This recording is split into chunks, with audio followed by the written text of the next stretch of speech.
The Lord be with you. And with your spirit. A reading from the Holy Gospel according to Saint Luke. Glory to you, O Lord.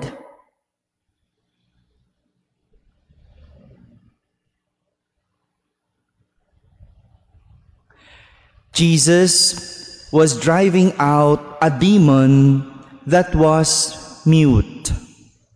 And when the demon had gone out, the mute man spoke, and the crowds were amazed. Some of them said, "By the power of Beelzebul, the prince of demons, he drives out demons." Others, to test him, asked him for a sign from heaven. But he knew their thoughts and said to them, "Every kingdom divided against itself will be laid waste, and house will fall against house. And if Satan is divided against himself, how will his kingdom stand? For you say that it is by Beelzebul that I drive out demons. If I, then, drive out demons by Beelzebul, by whom do your own people drive them out? Therefore, they will be your judges.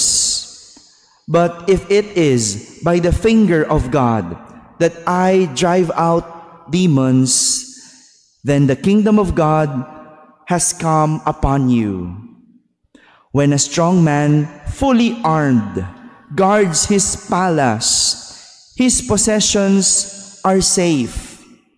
But when one stronger than he attacks and overcomes him, he takes away the armor on which he relied and distributes the spoils.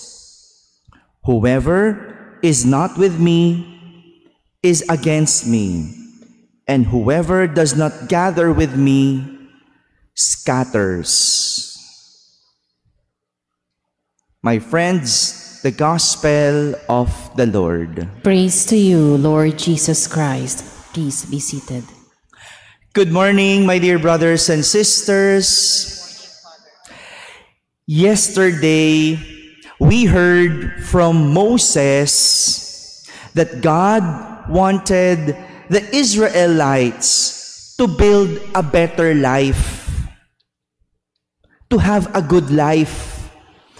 After being slaves in Egypt, God wants them to be brought to the land where He prepared for them. Gusto ng Diyos maging magandang buhay ng mga Israelita. Gusto ng Diyos magkaroon sila ng maayos na buhay. Kasi inalipin sila pinahirapan sila. Nasira yung buhay nila sa Ehipto. Kaya gusto niyang dalhin ang mga Israelita sa isang lugar kung saan inihanda niya sa kanila ang lupaing pangako o ipinangako. But Moses said, this will only be possible if they will obey the statutes and decrees of God. Mangyayari lang na magkaroon sila ng magandang buhay kung susunod sila sa mga kautusan at aral ng Diyos. That was yesterday.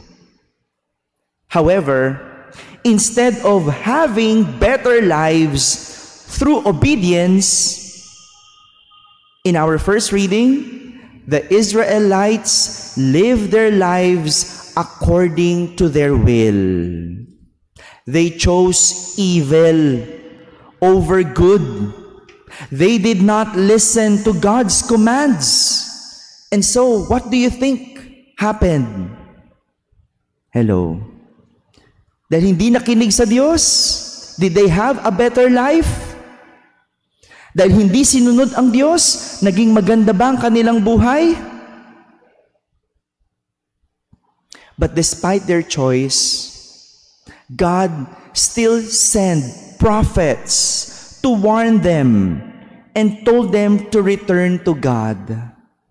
Sa kabila ng hindi nila pagpili sa pagsunod sa Diyos, hindi pa rin sumuko ang Diyos. Nagpadala siya ng mga propeta na magtuturo, na magpapabalik sa kanila sa Diyos. Kahit na hindi nila pinakinggan ng Diyos, hindi sa kanila sumuko ang Diyos.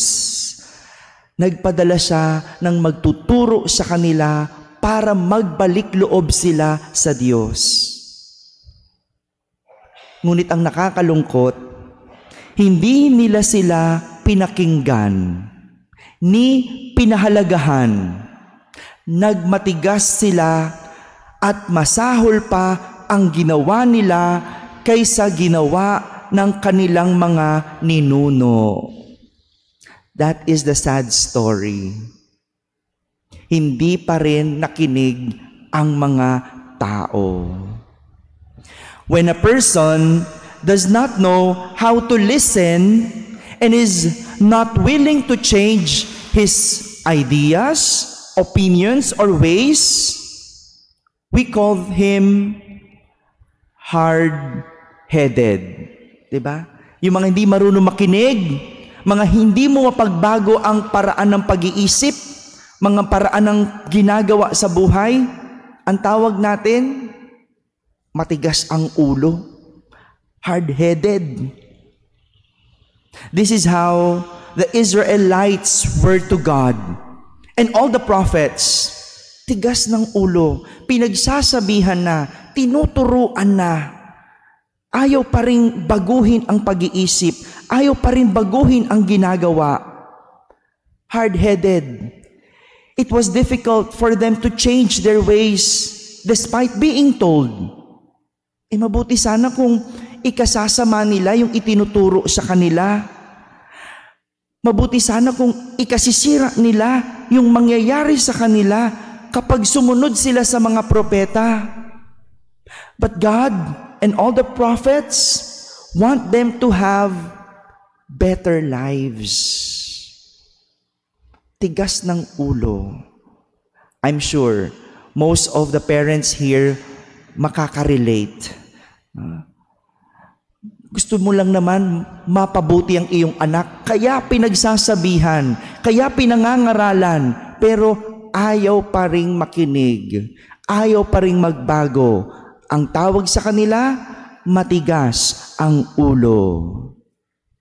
Meanwhile, in our gospel, almost the same attitude was shown by the Jews toward Jesus. Not that Jesus was teaching them something they needed to change. Hindi naman niya tinuturuan sila na baguhin ang kanilang pananaw, na baguhin ang kanilang mga ginagawa at pag-iisip. Not in this gospel. But at least, feel what Jesus was doing for others. Hindi naman tinuturuan sila ni Jesus na baguhin ang kanilang pag-iisip. But at least, mabago yung kanilang pakiramdam o pakitungo sa iba. Yung maramdaman naman sana nila ang ginagawang malasakit ni Jesus sa mga nangangailangan, gaya nung sinasapian sa ating ebanghelyo. Hindi ka na naawa. Imagine, yung demonyong sumapi dun sa tao, mute, pipe, ang hirap paalisin nun. Bakit? Hindi nakakarinig. Imagine that. Sinong makakatulong doon? Kahit sinong magaling, hindi mapapalayas yung demonyo kasi hindi nakakarinig. But only Jesus did. Siya lang. Maawa na lang sana yung mga tao. Pero hindi na nga naawa, pinag-isipan pa ng masama si Jesus. Bakit? Kasi hindi nila maramdaman ang maawa sa kanilang kapwa na nahihirapan. pinag-isipan pa ng masama si Jesus na galing daw kay Beelzebul.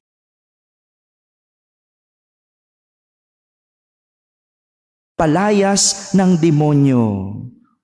Grabe, no? These kinds of people who are incapable of being moved to pity or tenderness towards other people are called hard-hearted. Kung ang matigas ang ulo, hindi marunong makinig, ang mga matigas ang puso, hindi marunong makaramdam. Walang pakiramdam sa pangangailangan ng iba, hindi makaramdam sa kanilang kapwa, matigas ang puso. My dear brothers and sisters, hard-headed and hard-hearted are people who distance themselves from God. Sa tuwing tayo'y matigas ang ulo, sa tuwing tayo'y matigas ang puso, dinidistansya natin ang ating mga sarili sa Diyos. But even though God still desires nothing but good for our welfare, inaabot pa rin tayo ng Diyos kahit tayo ang dumidistansya sa Kanya dahil sa ating katigasan ng ulo at puso. And that is why our responsorial psalm reminds us today that today, if you hear His voice, harden not your hearts. Amen.